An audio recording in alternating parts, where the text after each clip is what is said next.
Hey there troops, it's me TheTacticalBrit, and since the most recent update, I think a massive change has been made to Battlefield 5 in terms of what weapons you should be using, and in my opinion some of the best weapons in the game that have now been put forward because of the update. So for those of you who don't know, the new update featured bipod fixes, and this means that bipods are now a more consistent piece of equipment that you can use in the game, and it also means that bipods have less glitches, less bugs. You'll no longer have to mess around with it having to redeploy and undeploy and redeploy, and it gets really frustrating. You now have a consistent system in-game that you can rely on for the most part, and although it's not entirely perfect, it's definitely meant that bipodding in Battlefield 5 is an actual viable tactic now. It's something that you can use. And with that, there has been a huge meta change in my opinion towards MMGs, which now I would safely say are some of the best weapons in Battlefield 5. So today I want to talk about what weapons you should be looking out for in Battlefield and why you should use MMGs, and more importantly, if you're going to, what it is you should be doing to maximize your kill potential. And you'll see in some of the footage today that using MMGs is incredible task, but it's a very high risk reward task. Using MMGs is not particularly easy. It requires a certain playstyle, but when you execute it well, you can get so many kills and so many points and be such a huge benefit to the rest of your teammates. So, what weapons should you be looking out for? Now, the MMGs are no different to any other weapon class in the game. They're no different to SMGs, SLRs, or assault rifles, because all of them have variants. The MG34, for example, is probably the most level-headed MMG in the sense that it fires quite evenly, it's one of the slower ones, and with the drum magazine can be quite lethal. The VGO is definitely the over-the-top fire rate that can let you decimate people very quickly, but you have to choose your shots very carefully, otherwise you will deplete your magazine fast. And finally, of course, there is the MG42, which is just through and through a pretty big human shredder, but does require some control. You have to be very careful with how long you're spraying for because of the overheating, and also more importantly, whether or not you're actually being accurate with the bullets you're firing. And all three of these are really strong choices in Battlefield 5 now, but they require a certain playstyle, and I'm going to talk about those two playstyles in my opinion that will let you be incredibly effective. But before I do that, I quickly want to touch on why it is you should be using these weapons and what big differences they make to Battlefield 5. And the reason for that is because, like I mentioned earlier, they are high risk, high reward. There is of course a high risk that you will get your head torn off whenever you bipod your weapon, but the incredible flip side of that is that MMGs have a punch through ability. You have the ability to lock down entire regions of the map. You have the ability to contain an entire lane on FL 652, for example, and make sure that nobody can get through. You have the ability to be a huge defensive asset on modes like Breakthrough, but more importantly, you can be a huge offensive element as well that can kind of shift the entire battlefield. There's some examples in FL 652 today where you'll see me take out an entire lane in Battlefield. I take out almost this entire stretch, an alleyway, to myself. I keep taking out enemies, I keep dropping them, and because of that, my teammates are able to advance and capture the objective. So, through and through, the MMG can turn a single player into a massive defensive and offensive unit that can radically shift objective play. And this is something that's incredibly important in Battlefield 5 because there's so many times in the game where you'll have this gridlock of opponents who've just sort of meshed together on an objective. Nobody is particularly winning the objective, there's just this back and forth, and nobody has the ability to reduce the other amount of players significantly, and nobody has the ability to be the difference maker, the guy who makes that objective their objective. And that's exactly what the MMGs can do for you in the game. So what exactly are the two playstyles that you need to adopt in order to play these well? The first one is cover to cover, and this is a playstyle that requires you to think very carefully about where you're going, but more importantly, not getting stuck to one location. The traditional mistake with something like this is finding yourself locked down to a position. You know, that is something that can be useful, and I will talk about that later, but when you're playing a cover-to-cover playstyle, you really need to be on your toes as much as you humanly can, but thinking about where your engagements are coming from. You know, am I going to be stuck in the open without the ability to bipod? Am I not going to be able to defend myself or be an offensive unit?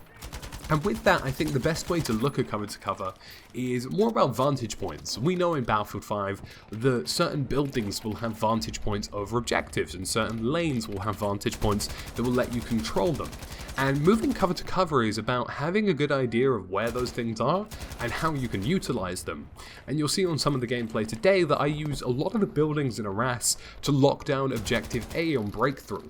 And you can use that in any given game mode, conquest, anything in between, because all of them will feature objective points that will have some kind of standout buildings or locations that will clearly allow you to cover a big cross section of the objective, or even avenues heading towards the objective. And that's the kind of methodical thinking that you need. You know, can I rotate between these areas? Let me use this window. Let me use this crate. Let me use this box. How about here? And that's exactly what you should be doing. And even in most examples, just going prone somewhere can tend to actually be the superior option, because being out of the way or concealed also works incredibly well in Battlefield 5, considering the lack of spotting. Now, the next playstyle alongside all of this is what I call region locking, and this is something that you probably will see a lot of in the gameplay today, and it's purely because I played a lot of Breakthrough, but it definitely works in lots of game modes.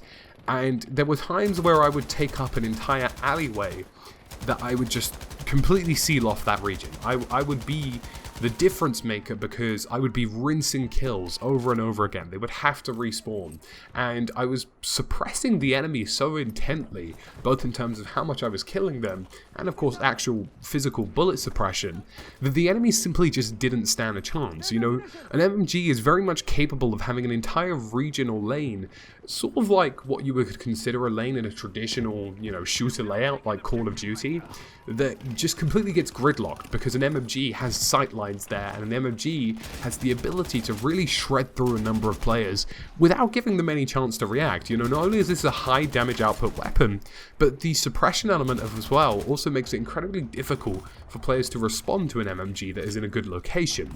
And the best way to do this really is to think of your machine gun almost like a sniper rifle. You know, what kind of vantage points would you be looking for as a sniper? Would you be looking for something that has lots of sight lines? Yes. Will you be looking for something that has a reasonable amount of cover? That is also a yes.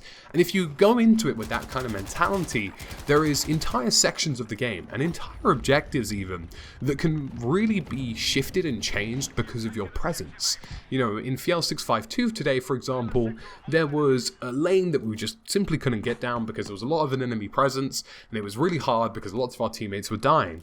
And the simple response to that was me shredding an entire platoon almost of enemies, just kept coming that way, to the point where they were so heavily suppressed and so unwilling to actually defend that alleyway in fear of dying, that they actually allowed my teammates to advance into the objective.